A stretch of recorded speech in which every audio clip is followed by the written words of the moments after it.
Un énorme oiseau rocher, en train de sauver son maître, malheureusement, a eu une aile coupée par l'ennemi. L'oiseau sans aile est tombé du ciel en plein coma, son énorme corps défonçant la jungle avant de crash sur le sol. Quand le mari de la femme est arrivé, l'oiseau était déjà cloué. Le mec, incapable de rien pour lui, a foncé derrière, mais il n'a trouvé qu'une falaise verticale. Il a dû regarder sa femme être emmenée, sentant sa power lui monter au gosier. Voyant sa femme s'éloigner en miniature, il s'est planté à genoux, dévoré par la tristesse. Le ciel a senti sa misère, et en même temps, il a craché la pluie averse. Il a laissé la pluie glacée lui taper au visage, jurant en silence de se venger de la mort de son pote, et de la perte de sa femme avec les têtes de ses ennemis. Puis, il est revenu près de l'oiseau rocher pour lui faire une dernière séance. Il a planté son corps dans la rivière et l'a mis en feu, faisant des trucs anciens pour l'envoyer en paix. Cette frime a attiré le regard d'un bodhisattva céleste, qui est sorti en vieille femme pour le tester. Le frère du mec, en la voyant, s'est figé à cette heure-là. Une vieille femme n'apparaît pas par hasard, genre. Il a cru qu'elle était un ennemi déguisé,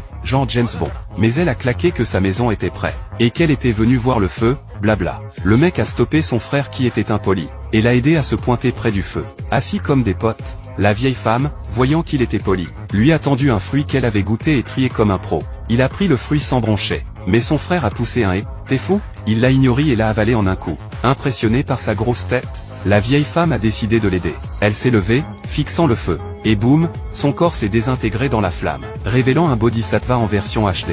La bodhisattva féminine a laissé une ombre floue, et lui a glissé va au pied de la plus haute montagne. Cherche le roi singe, il va te ramener ta femme. En fini elle a disparu en fumée.